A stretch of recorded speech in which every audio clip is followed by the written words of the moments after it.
Following the story we did on this channel a few days ago on the BBC presenter Martine Croxall for showing her true bias side on TV, even the BBC bosses admitted that she did break the rules of the organisation, yet she seems to be back on TV again.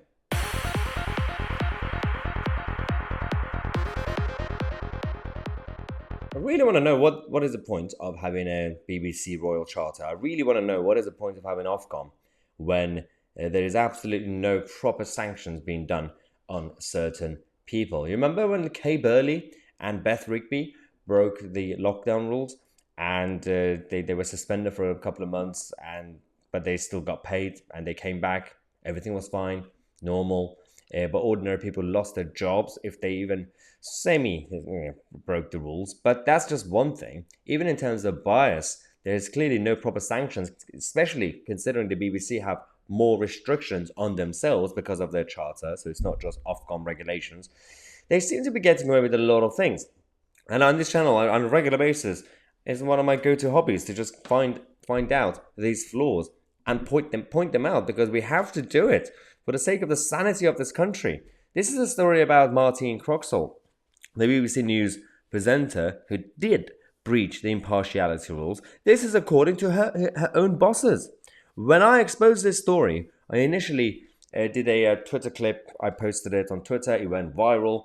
And then obviously it became a story and we talked about it on this channel up to a point where BBC bosses took her off air to have the investigation. The investigation was conducted, proved that she did break her own rules, and so we said, okay, that's quite interesting. You've actually done something about this.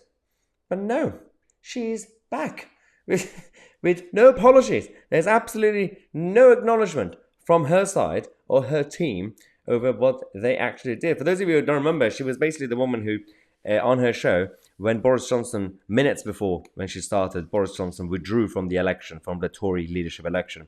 And she came on TV and said, I'm very gleeful. This is quite exciting. Am I allowed to be this gleeful? She knew that was against the rules. That she joked about it on TV saying, I'm probably breaking the rules, guys. Oh my God. But the BBC have said that taken together, this meant that this edition of the papers, the show that she's on, did not meet our editorial standards, as it gave the audience the opportunity to infer an editorial position on the part of the BBC. This does not accord with the BBC's commitment to editorial impartiality. It's quite weird, like the statement, the way it's written, because it's not really admitting too much. But in reality, so they allowed it to be written in a way that she doesn't have to apologize. They could just say, "Oh yeah, it just didn't meet our standards of quality. Yeah, we'll do better. We'll do better." She came back and her non-apology. Well, it wasn't even a non-apology. She just said, "Good morning. Join us at 11 a.m. till 1 p.m. on hashtag BBC News channel." I'm not really sure how many people actually use the hashtag BBC News channel, but it's okay. Each to their own.